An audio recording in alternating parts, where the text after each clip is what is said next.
Welcome, ladies and gentlemen of whatever gender you prefer. My name is Johannes Grenzfurtner. I'm the host of the B3 Biennial, at least the virtual host, and it's good to have you on the program. So I'm in Frankfurt now because of the B3. I'm usually from Vienna. And we have our wonderful guest, Mark Tonderai, who usually is based in LA, but now is in Limerick, of all places. That's right. That's right. I'm in Limerick Island. It's very nice here. It's really nice. We're shooting Foundation, and I've only been here 5 days. I have terrible jet lag. Johannes, oh my God. I have such bad jet lag. So, Yeah. but otherwise, it's great. It's really good. Yeah. It's a big show, so I like it. Wonderful. Yeah, I don't have a lot of jet lag, same time zone with Vienna, but I had a really awful jet lag a couple of weeks ago because, and I guess that was also why we were paired up to talk about horror today, because my recent feature film had world premiere at Fantastic Fest in Austin, Texas, and I actually could go there, which was wonderful.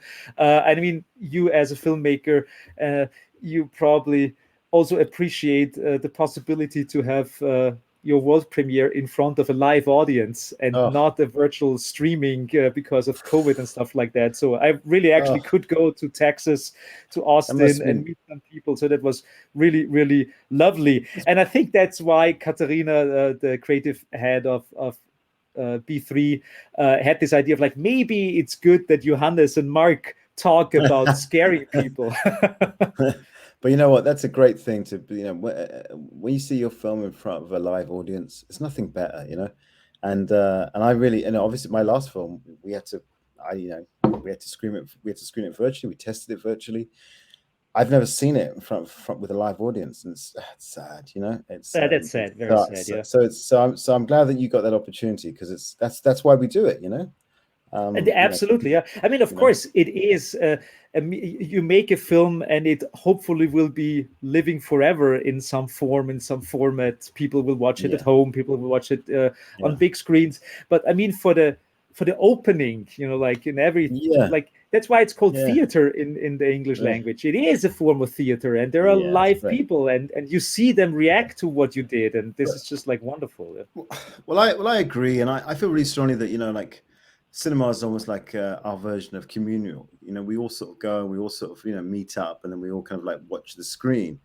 And people always say to me, what do you prefer, film or TV? And I don't, and I always say film, and then I think they assume that I think TV is a lower art form, and it's not. The reason why I prefer film is because you've got a captive audience, right? You've got people that for 90 minutes, are there, looking at the screen.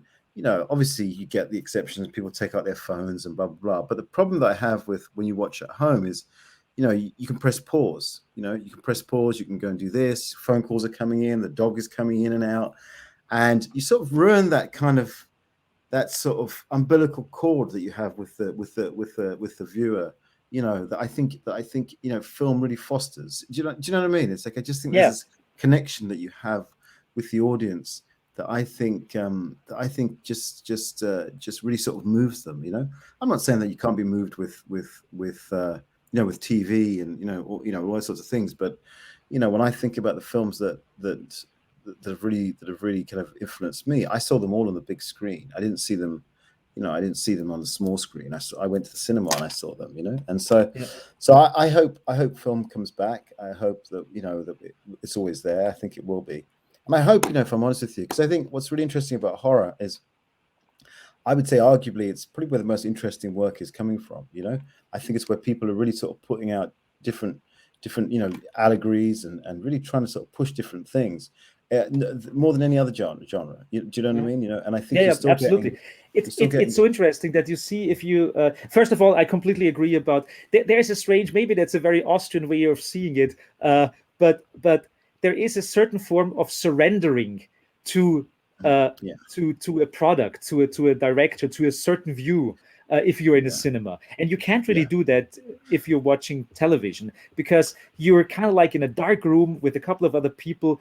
And I mean, of course, you can leave the space. You can't just go out if you don't like the film. But I mean, that's a very drastic reaction. You have to kind of like live with it and in a positive way. That's right. That's right. And when there's a group of you, you have that sort of, and say it's a scary movie.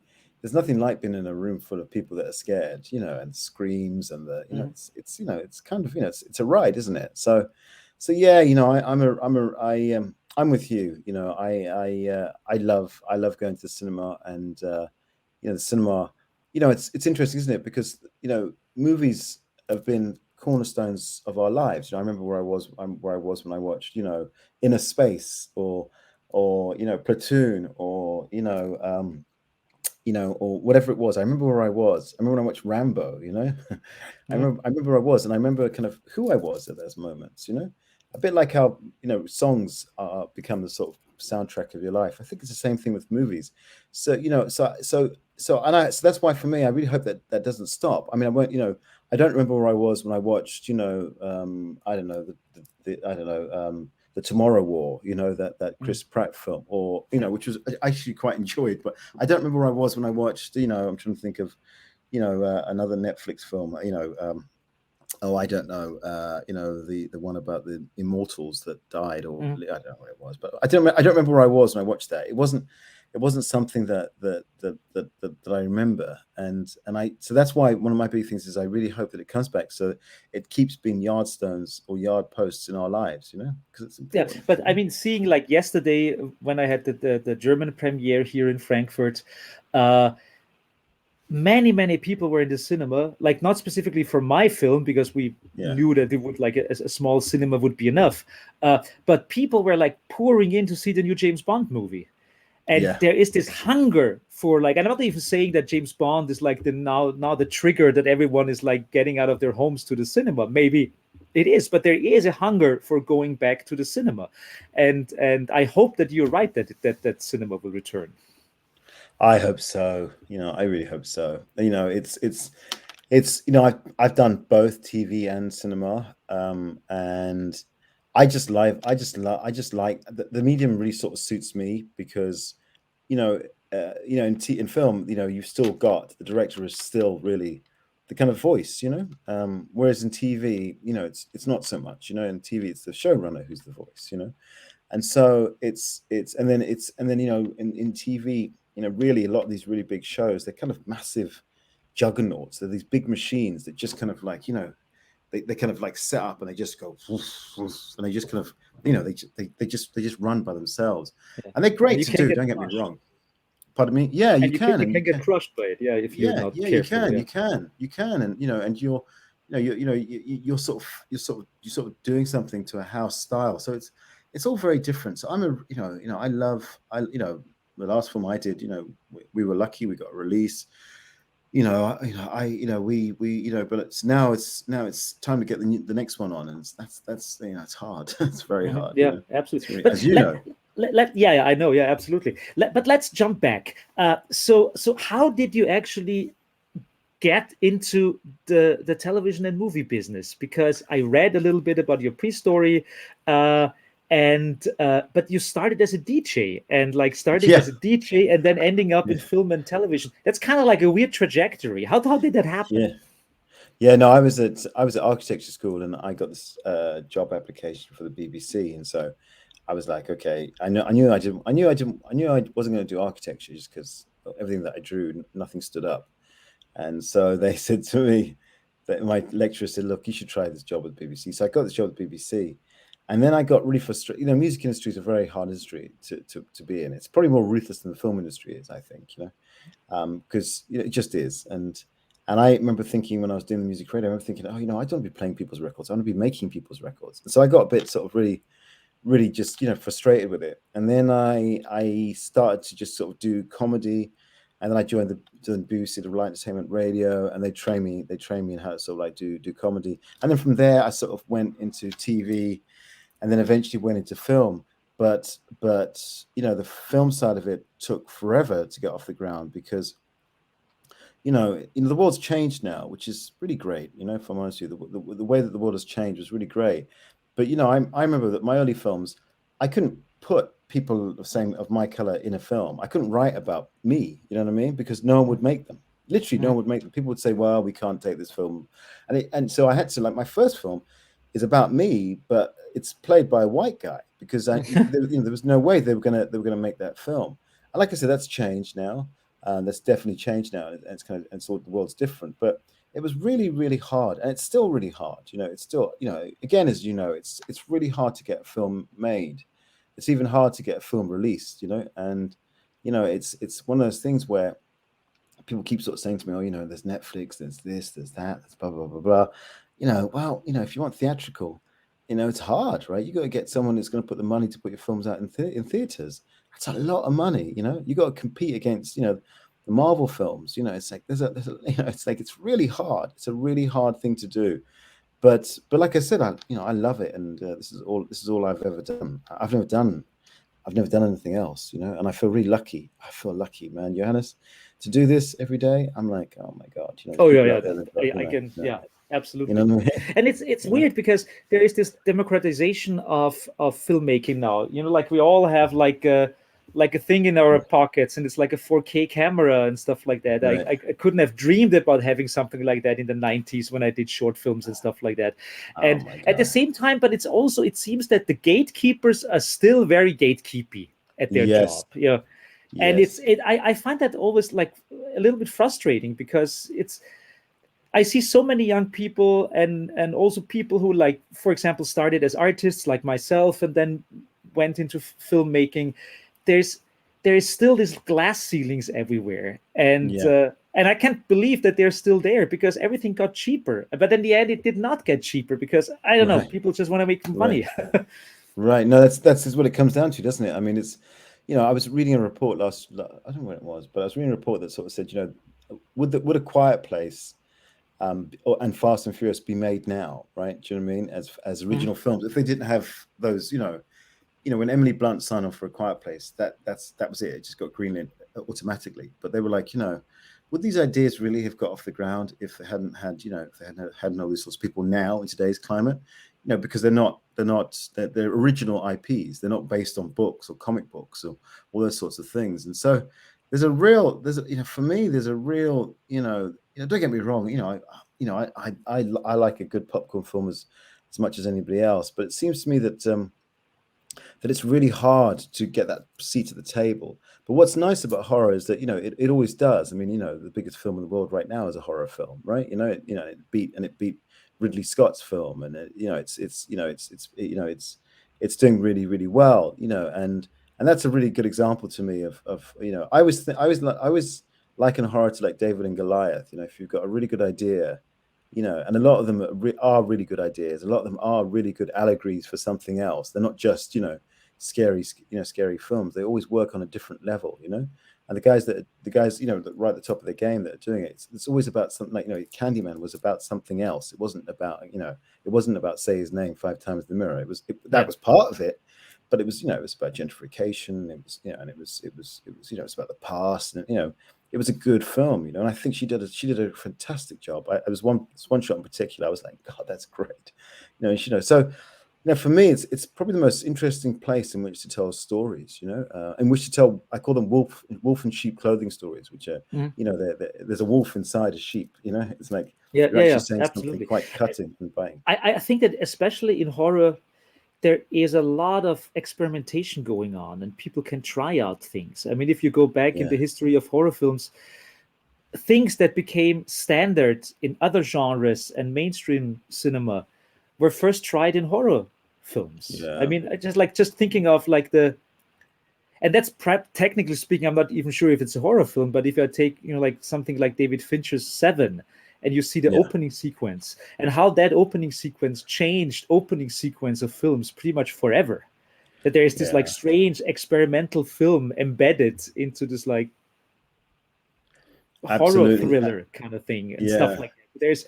There's stuff going on. Yeah. Sometimes I have the feeling that it is from a technical level way more progressive than from a content level, because many horror films are also very reactionary, and they're like kind of like telling the same story again and again and again, and but there's always something gripping. I don't know why. I'm a big horror buff, of course, but there's always something gripping about it. And even if it's the 100th time that someone tells that story, I'm astounded what gets out of it, you know, like how Yeah. to be able to tell that story again.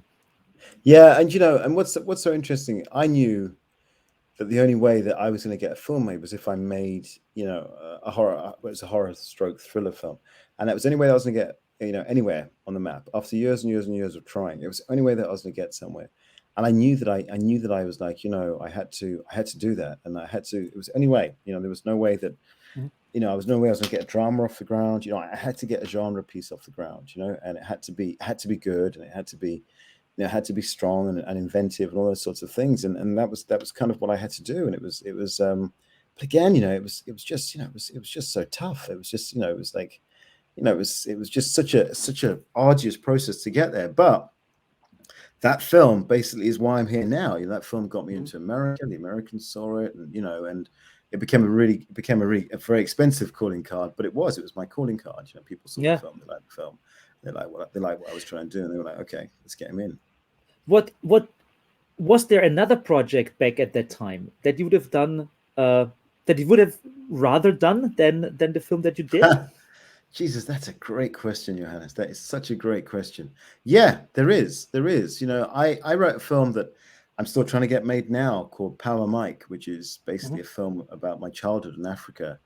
And my parents a mixed marriage. My dad's white, my mum's black, and we were in a country that was at war, between whites and blacks, and it was, it wasn't a great time in my life, but it was a really powerful time in my life. And I did this film. I wrote this film called Power Mike, and which is about this family, this mixed race family, who's and the parents' marriage is crumbling, and they're in this war torn country. And the little boys, there's 3 little boys in it who are 9, 7, and 5, decide that they're going to walk across the bush to go to this. We call them nangas, which is a witch doctor, to go and sorry about my those things. They walk across the bush to go and buy muti, or basically a love potion for their parents, so their parents can get back together again. And that's all the film's about. The film's about these 3 little boys who walk across the bush to go and get this love potion so their parents can stop fighting. The point that I was making, that nothing, a civil war in a country is bad, but a civil war in a marriage is catastrophic, and these little boys and how they handle this. And it's also this really sort of lovely study on grief. But it would have completely changed my trajectory. And but there was no way. I mean, even now it'd still be hard. There was no way that people were going to invest a film, that it's got 3 mixed race little boys in it. Do you know what I mean? There was just no way. And it was, and it's a beautifully written script, but no one wanted to make that film then. And maybe now they might want to. But no one did then. But that was it. And I remember going, okay, I'm trying to get this film off the ground. I sold it. But no one wanted to make it. And I was like, you know what? No one wants to make it because, it's a hard sell, right? Even though it's not to me. But I knew, I knew, the hook for my horror film was a guy's driving down the freeway. The truck goes past. The back of the truck comes up. In the back of the truck, he sees a naked woman screaming, begging for help. The back comes down. And he thinks, did I see her? Did I not? Right. So immediately, just that hook alone, people were like, oh, that's, do you know what I mean? So that was what I had to do, So that's what I did. And thankfully the film sold really well internationally. And the Americans saw it. But it's strange. It's like many successful directors and filmmakers have the same problem, that they have to start with something that, of course, they love and they like to do, but it's not where their heart lies. They want to actually go. I mean, if you see the whole, I mean, and the whole trajectory, the whole all the movies that Steven Spielberg made, until when he finally was able to do Schindler's List, that was on his list for such a long time, and we're talking about Steven Spielberg in that case. I know. And Steven Spielberg started off, with Jewel, which is, I'm not saying my film is similar to his, because he's obviously a master, but my film, that was kind of one of the things that I was thinking of. I was thinking, well, you know what, I want to do this, this cat and mouse chase on a freeway, between a truck and a guy in a car. And that was probably the best example of someone that had done it really well. And I even took an idea from Jewel, which was you never saw the bad guy in the film, right? And I did exactly the same thing. You know, with ours, you never saw the bad guy, and it was funny because he was played by a German actor called Andreas Wasenski, who's kind of famous, sort of, you know, in nerd circles for being Hans Gruber's brother from Die Hard, right? Ah, okay. Ah, yeah. So that was him. And I was in a film festival in Munich, and you know, we showed the film, and I kind of came out to meet some of the fans, and these German fans were really angry. You have Andreas Wasenski in your film, they said to me, but you don't show his face. But I mean, that's the point. Sometimes that's the scary element, like That's talking scary, about right? what scares people. If you don't know who you're fighting against, I mean, the whole premise of Michael Myers and the Halloween series is that you never see the guy's face. Yeah. That's it, right? Because what the audience can imagine is so much more scarier than what we can put in front of them, you know. And that was always, and that's always been my philosophy, and that still is my philosophy, you know. You don't have to show people to make them scared. You can just let them imagine it, and that was literally what we did with that. You don't ever see him; you just see his hands, you see the way he walks, and you see, you know, that was it for us. We didn't, you know, you never ever saw his face, not once. Yeah. You will like my film because it's a feature film in one room with one protagonist, and you never see the guy. Almost not. Really? Yeah. Well, you got to send it to me. Please don't forget. Yes, I'll do. I'll come to Vienna and I'll hunt you down, mate. No problem. I'll deliver it through the wonderful internet straight to Limerick. That's great. No, please do. Please do. But there is this. Have you ever read this book about I never managed to read the whole thing, but there's just like glimpses were enough for me to be super excited. It's this book where Truffaut interviews Hitchcock. Oh, Hitchcock. I have read it. I think it's a fantastic book. It's a really great book. It's a really great book, and I did read it. I read it when I first really started getting to it because I think really what I do is more on the thriller spectrum of the horror kind of like tapestry. It's more, you know, that's more sort of like where I am. And so, you know, for me, writing about, Hitchcock, in that book, he talks about how, you know, suspense is built because, the audience knows there's a bomb under the table and it's ticking down, you know, and the protagonist doesn't know, but the audience does, and the ticking, the time and the agonizing time is kind of what builds suspense. And for me, you know, when I watch whatever he did, you know, from Rope to The Birds to Psycho to North by Northwest, for me, there's this thing that he does, you know, I call it the chin chin chin chin. It's like this kind of like beating heart that he sort of does, but also, you know, he just, you know, another quote he sort of said, about how he likes to play the audience like a violin. You know, he wants to really elicit this kind of awful, uncomfortable feeling from them, you know. And it's something that I've really taken to heart. And again, I'm not comparing myself to him. I'm just saying, you know, as one of the masters. And so one of the things that I really try and do is really do these really, I call them softly catchy monkey sequences where, like in my last film, Spell, I did this film for Paramount called Spell. And there's this lovely sequence where a guy comes down the stairs and he can barely walk. And he comes down the stairs, and just him going down the stairs is agony, you know, and the creaking that he makes, and you know, and then where does he hide? And you know, it's like, you know, Norman Bates said, we're all mice trapped in cages, I think was the quote. And I really like that. It's this kind of this idea of sort of like putting people in these little corners, and then what do? You know, in Hush, there's a lovely sequence where, you know, our main hero is being chased by the bad guy, and they both go into the bathroom. And he's going to die. But then suddenly two cops come in, so the bad guy can't attack him. But then he can't go to the hero can't go to the cops either because he's wanted for murder. And so you have this kind of like lovely sort of like fait accompli where they're both washing their hands, and on either side of them is a cop, and neither of them can do anything, you know.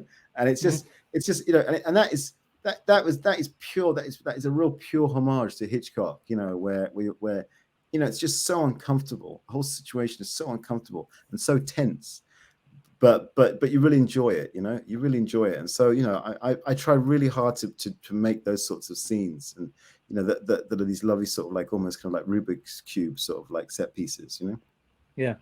I mean, like, and you see it specifically with Hitchcock's films, but like a film is like a well crafted, oiled emotional machine, Yeah, and it's strange to look at art in that way, but it is. I mean, it it has to is. have a certain pacing, especially in horror. I mean, like you can't just like there's so many examples of like why horror films don't work because the pacing is just wrong.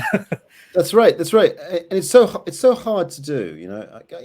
If I'm honest, I can look at some of my work and go, I didn't, I made the wrong call there. I made the wrong. It's like a path, isn't it? And I went down the wrong path, and I should have gone down that path, whatever it might have been. But it's so hard to do.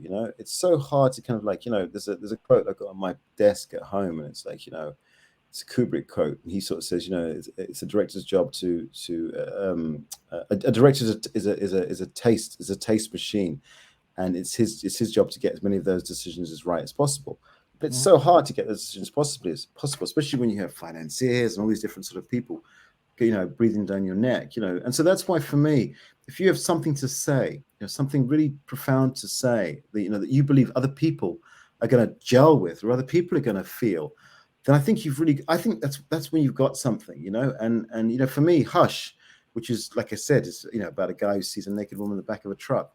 Well, the real key of that film is he has an opportunity to help. He has an opportunity to kind of, go and confront the driver or talk to other people, but he doesn't. He doesn't, because he doesn't want to get involved, and because he's a coward, and that's not belittling him.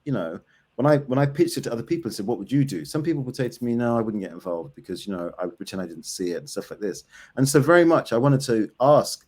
I always talk about dramatic questions. What's the dramatic question of your film? What's the dramatic question of your story? What's the central argument that you're trying to sort of talk about the human condition? And with that one, it was, where's the line between self-interest and social responsibility? Where's that line, in all of us? And it happened because I was on a train, and this guy got on the train and he started, saying this horrible racist stuff, like end this, end that, and all this kind of thing. But no one said anything on the train, no one said anything on the train. And I was getting so angry. But my wife sort of pulled me off because she knew what would happen. If I stayed on the train, it would escalate. But I suddenly thought to myself, God, not one person said anything on that train. Not one person. And I remember thinking, that's really interesting. Why didn't these people say anything? Why didn't they, tell them to shut up? Why didn't they tell them to sit down? But they didn't want to get involved, right? They didn't want to get involved. And that was where the genesis of the film came about, And I always think, when I, talk to whatever, lecture, whatever it is, or talk to people about it, I always sort of say, look, if you got that thing that, that sort of central idea that you really want to talk about, I like Get Out did. I mean, I thought Get Out's kind of like central allegory, or the argument that it was offering, was really profound, and really good, And I think all the best films have that, and I think it's the hardest thing to get. It's the hardest thing to give birth. But if you look at, It Follows, or Hereditary, they all have this kind of incredibly, Rosemary's Baby, it's how far would you get to kind of like, fulfill your ambition? They all have these actually really kind of like incredibly rich and also kind of like, really shocking kind of like, allegories right at the center of them that makes them really exciting. It's not, it's not about, the blood and the gore and all that sort of stuff is almost the kind of the cherry on top of the kind of argument that these films are offering up to us. That's kind of what I think, anyway. Yeah, absolutely. And sometimes the cool thing is that, of course, most films have like a central core, a central message, a central philosophy they want to like deliver, so to speak. And most of the time, I think that really good films are the films where you actually don't feel that someone is lecturing you, where it's kind of like it's so so ingrained in the DNA of the story that it doesn't really. But you don't. I agree. Bad. I agree. It's it's getting hard and hard. I agree. I those sorts of films like Platoon did that for me. Platoon, I remember when I really understood, what subtext was when I watched Platoon, which is probably still one of my favorite films. it was it's amazing, and some it's amazing when you watch a film like that, and you just get so moved by it, and they're emotional, and something happens in you. A piece of the film becomes a part of you, and that's kind of what I think it's about. It's like, I did an episode of a Doctor Who that was really successful, and it was about Rosa Parks, and I think they show it in schools now. But I'll never forget all the letters and stuff, and kids, and all these people that kind of like spoke about how emotional this episode was, and all I was doing was just describing what Rosa did. I didn't do anything sort of really different. But I remember being so moved myself by thinking to myself, wow, we've really touched people. And I think, when you do that, whatever it is, touch them emotionally like we did in Rosa, or scare them like we did in Hush, that's a really incredibly privileged position to be in, and I feel very honored. When I'm in an audience, and I'm watching people react to these sequences that we've done, it's just the most. Well, you must know. It's just, isn't it? It's just this feeling that you get where you're going, wow, we're connecting here. It's the whole reason why I do it. So when COVID happened and we couldn't do that, it was devastating for me. It was like, you do all this work, and I could never experience that kind of that communal sort of outpouring of emotion, which is, I think it's why we do it. I know it's why I was very happy that I had a couple of projects on my desk that I could finish during COVID. So I would have I was sitting on my ass anyways, so I was sitting on my ass at home and whatever. Yeah. But I'm very happy that it turned out that I didn't have to release anything, or that there wasn't anything planned with a public audience during the COVID times. I was very happy about that. Yeah. Look, and the real truth is, if I'm honest with you, it sounds what I'm saying just sounds ridiculous, right? There were people out there that were really struggling, and people out there that were really suffering, losing businesses, and couldn't say goodbye to loved ones that were dying. So, not getting a film release is kind of, it's kind of very low on the totem pole of sort of things to happen. So I really appreciate that, and I don't want people to think that that I'm sort of complaining. But I think what I'm sort of saying is that I think what happened with COVID was that it stopped us connecting as human beings. You know what I mean? And my film, or my lack of film being able to do that, was an example of that, which kind of made me really sad. I began to realize, I don't know about you, but when I ask people now how they're doing, I really mean it. I go, how, I really mean it. I didn't before. I'd go, hey, how you doing? And I'll be moving on to the next question before even hearing their answer. I just but now I literally go, you all right? How's your family? How's everything been? It's a very different sort of world we're in, I think, and it's also quite exciting what's happening, I think, in films, and how everything is sort of opening up now.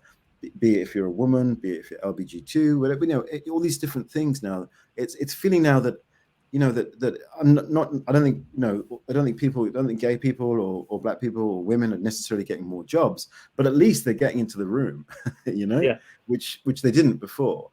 But and I think the more voices that are out there, the more voices and different perspectives that are happening, it can only be good. We're in a diverse world, and that's how it's going to be, and it's going to be like that forever. You know what I mean?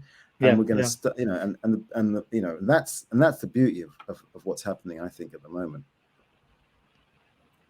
Yeah, and the interesting thing about COVID was that it was a global experience, because people have, they were, of course, like the US did a different job than Sweden and New Zealand. Of course, there were all different ways of dealing with COVID, but it was a planetary thing. It was, we all went to something as humanity, which is very weird, because I can't remember of something like that ever happening before, at least in my lifetime. I mean, I went through, like the fall of the Berlin Wall and 9/11, but all of this stuff is more particular and more local and regional. Exactly. Yeah. And suddenly we have this like global trauma that we have to go through. How do you think filmmakers and artists will deal with that? Because I mean, we are probably too close to it still, but will the real stuff, the real dealing with it happen in 5 years, 10 years, when the kids are old enough? I don't know. I don't know. All I know is, when you, at the moment, like, selling stuff out there on the market, all the buyers are sort of saying, well, we want uplifting stories, right? Because they I think the audience, and maybe they're right. Maybe the audience, but again, Halloween's #1 in the world at the moment. So I don't think they want morbid stories, because people still want to be scared, obviously. You know what I mean? Yeah. But I just don't think, I think it's interesting, isn't it? It's like, what's it, The Fall Guy, that Ryan Reynolds film, did huge business, and I watched it and I thought, oh, I can understand why it did big business. It's because it's a complete escape, from sort of like what's happening. Is it my cup of tea? No, but that's not the point. The point that I know is that I know a good film when people have made a good film, because a good film connects with people, no matter what I say, and that's what that film did. But I'm convinced it did it because the colors were bright, it had an uplifting message. He's very funny and just very warm, and it sort of came, I think, at the right moment. It came at the right moment. The world was crying out, to laugh, and crying out to sort of be hugged. And Ryan Reynolds, provided that opportunity for them. And I think, and it's so interesting because that's kind of what people are trying to buy at the moment. They're sort of saying, oh, we want more uplifting stories, and stories that kind of like have hope. And, but so I do think, at the moment it's too soon to kind of like talk about it. But also as well, it's like, I just don't know what you would say. It's like, it's the ultimate sort of nightmare we've sort of lived through, Yeah. And I can't. I mean, some people haven't been able to say goodbye to their loved ones when they've passed away. And it's just like, you can't. It's just so tragic. And and people that have got it, who have been vaccinated and double vaccinated, and they still got it, and they die from it, and they're young, and there's no logic to it. It's a horror in itself, Oh yeah, absolutely. Absolutely. Holding a mirror up to it is like. But I like the thing. Yeah, it was a global nightmare, and we just woke up from it, or are like in the process of waking up, and we probably all need a coffee first before we can discuss it with our friends.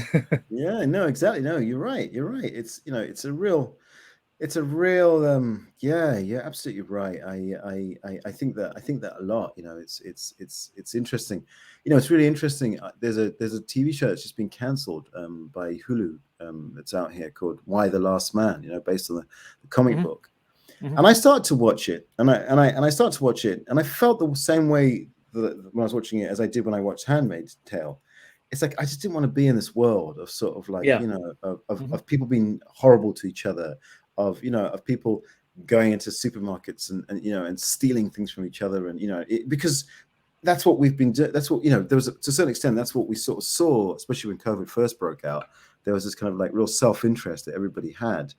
And I honestly, mate, when I was watching both, especially Why the Last Man, I didn't want to watch it. I didn't want to be in that world. I just didn't want to be in that world. I didn't want to be in this post-apocalyptic world where everybody was dressed, in dirty clothing, and I didn't want to be in that world where there was loads of hate, and and it was, and I just didn't want to be there. I didn't. I was like, you know what? I don't want to do this. I don't want to do this, and I didn't. Yeah, and there are also examples. For example, last year, I watched the American remake, because I've never seen the original Utopia, and they did an American remake of Utopia.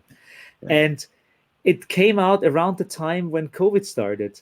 And I thought, like, I'm not sure. It's well made. It's a good show, but I don't know if I want to see a film about virologists and people dying and conspiracy theories. I mean, Trump was saying all that stuff on live television. That was pretty much like the obnoxious storyline in the show. And I'm like, no, I don't want to see this. Too close to home. I agree with you. I agree with you 100%. I really love the British version, and the American version, I'm like you. I turned it off. But here's my question to you: it's interesting though, because we're talking this way, but like I said, it's Candyman was really successful, and Halloween was really successful, but in their own way, I don't think those films are kind of like the realist films. You know what I mean? That they're still in their own ways kind of detracted from sort of the reality. Do you not think that that's why they're successful? Because you think, those films should be... Halloween is like classic escapism. It is. Of course it has. I mean, they try to put a little bit of this like mob justice and Trumpism into the plot line and all this stuff. So there is like there is a text and a subtext there that deals with political. But on the end, I mean, people want to see a good slasher film, and of course, like Halloween is like pretty much like that's right. Where do you go to? So, of course, Halloween. Yeah. So it's interesting, isn't it? It's interesting, isn't it, that you have, like I said, you have these kind of like films or TV shows that I just don't feel quite right, and then you suddenly have films like that, and that are true sort of like, you know, escapist and almost very violent and very bloody, but people go see them, you know. So it's interesting, isn't it? You know. Yeah. That's why I think also that why Dune is actually pretty good. Hello? Yeah. I got you. Yeah, I got you. That's I also think, because I enjoy Dune very much, like Villeneuve's new version of Dune. Yeah. And because that's also like, it's, you know, like the far reaches of space. It's science fiction. It is like not connected to any things that are happening right now, or at least, of course, I mean, it has a political dimension, of course, but people enjoy being somewhere else. They really do. They really do. But in general, what is your relationship with comedy? No, actually, I did a lot of years of comedy, and the first film that I wrote was a comedy, and it's actually quite funny. I had a BBC sketch show that was funny as well, if I'm honest with you, and worked, you know. But when my film didn't do well, you know, I mean, it's kind of got Ricky Gervais in it. It didn't do well, and it, you know, it really sort of affected me. I was a bit like, you know, I don't want to do this anymore. I'll just change tact. And I think comedy is really hard to write. You know, it's really hard to write. And I remember thinking, you know, I don't do this anymore. And so I just stopped writing it, and I sort of went into thrillers and into horrors, and that's where I started. And you know, and try to inject humor in that, because I think, you know, you need humor, I think, as a release valve in horror. And that's what I try to do. But I loved it. You know, I loved comedy hugely, and you know, a lot of my really good friends are, you know, are comedians or stand-up comedians, and it was, you know, it was terrific. It was a terrific place to be when you were doing that, because again, making someone laugh is a great feeling. You know, it's a really great feeling, and that's what we did. So yeah, I'm a big sort of I have a soft spot for it, and everything that I do now has an element of comedic sort of like undertones in it. You know, there's sort of something funny happening in there, you know.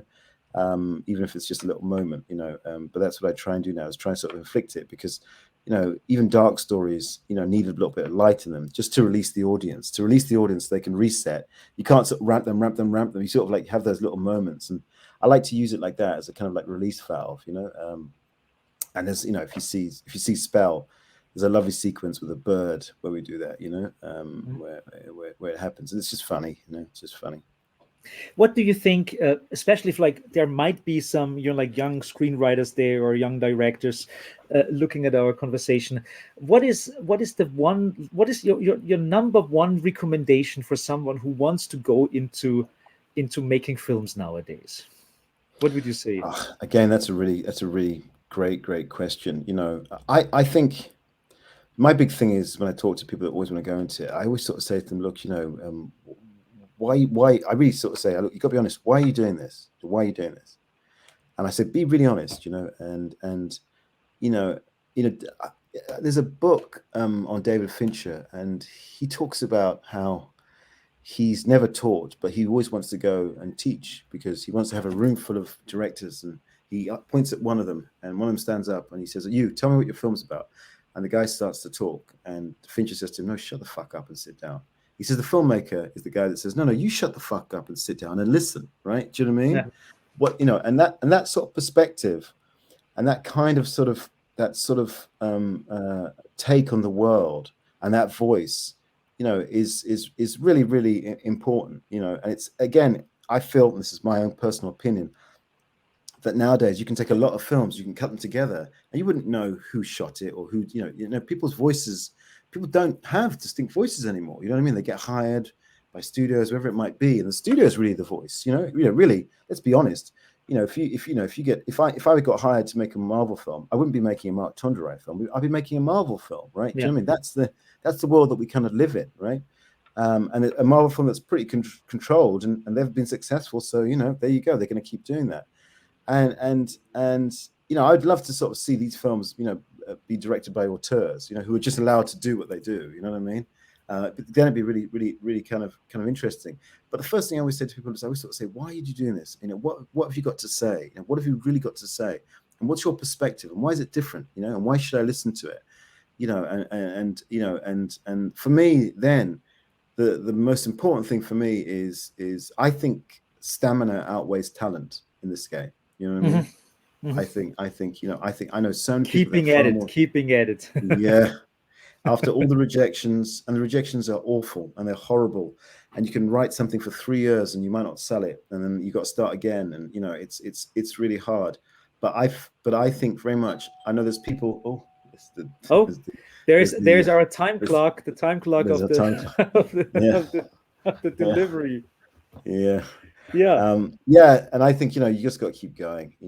That's my tip. I mean, I think we are already at over 45 minutes. So thank you so much, and enjoy your meal or whatever you ordered. No, thank you. It's room service. They're gonna make my room up. But listen, thanks ever so much for your time.